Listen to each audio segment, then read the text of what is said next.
অর্থনৈতিক ভিত্তি তৈরির দিকে মনোযোগ না দিয়ে নতুন করে ভ্যাট ও শুল্ক আরোপ করায় অন্তর্বর্তী সরকারের সমালোচনা করেছেন বিএনপি নেতারা। নতুন ভ্যাট কর প্রত্যাহারের দাবি জানিয়েছেন দলের মহাসচিব মির্জা ফখরুল ইসলাম আলমগীর। বলেন, সরকারের সমন্বয়হীনতা ও অদক্ষতা জনমানুষের দুর্ভোগ বাড়াচ্ছে। শনিবার সকালে গুলশানে বিএনপি চেয়ারপারসনের কার্যালয়ে দ্রব্যমূল্য বৃদ্ধি, ভ্যাট ও কর নিয়ে বিএনপির অবস্থান শীর্ষক সংবাদ সম্মেলন।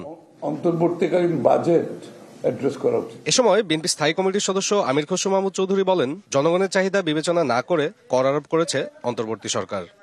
এনবিআর খুব সহজভাবে কর বাড়ানো ছাড়া তার কোনো কাজ নেই এনবিআর, তাই না? সেটা ভ্যাট বলেন, কর বলেন। একটা সরকার এত ইজি অপশন না নিয়ে এখানে যে অল্টারনেটিভ গুলো আমরা যে আজকে বলেছি, অনেকগুলো অল্টারনেটিভ আছে কিন্তু, এবং সেই অল্টারনেটিভ গুলো তাদের অ্যাড্রেস করা উচিত ছিল। আর সরকারের নীতিমালা প্রণয়নে জনগণের কথা বিবেচনা করা দরকার জানিয়ে বিএনপি মহাসচিব বলেন, বর্তমানে খরচ কমানোর দিকে সরকারের নজর দেওয়া উচিত। দেশের বর্তমান অর্থনৈতিক বাস্তবতায় রাজস্ব সংগ্রহের জন্য অন্যান্য উপায় বিবেচনা করার এবং সেই অনুযায়ী কাজ করার সুযোগ রয়েছে।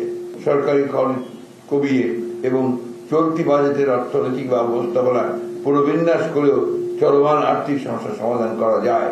শিয়া বাটার ও ভিটামিন ই সমৃদ্ধ Lily glam beauty soap. Lily, always beautiful. অধিকন্তু বাজেটে এমন অনেক খাত রয়েছে যেমন অবকাঠামো খাতগুলোতে বরাদ্দকৃত বাজেটের অধিকাংশই অর্থ ব্যয় করা সম্ভব হয় না।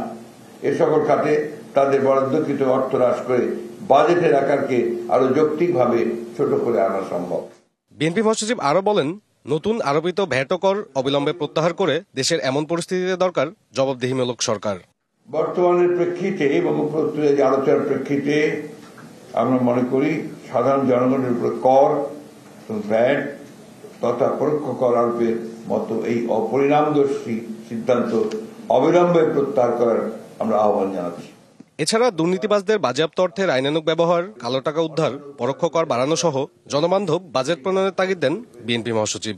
আপনারা পরোক্ষ কর না বাড়িয়ে প্রত্যক্ষ কর বাড়ানোর দিকে মনোযোগ দিন। সাব্বির রোজ, ডিবিসি নিউজ, ঢাকা।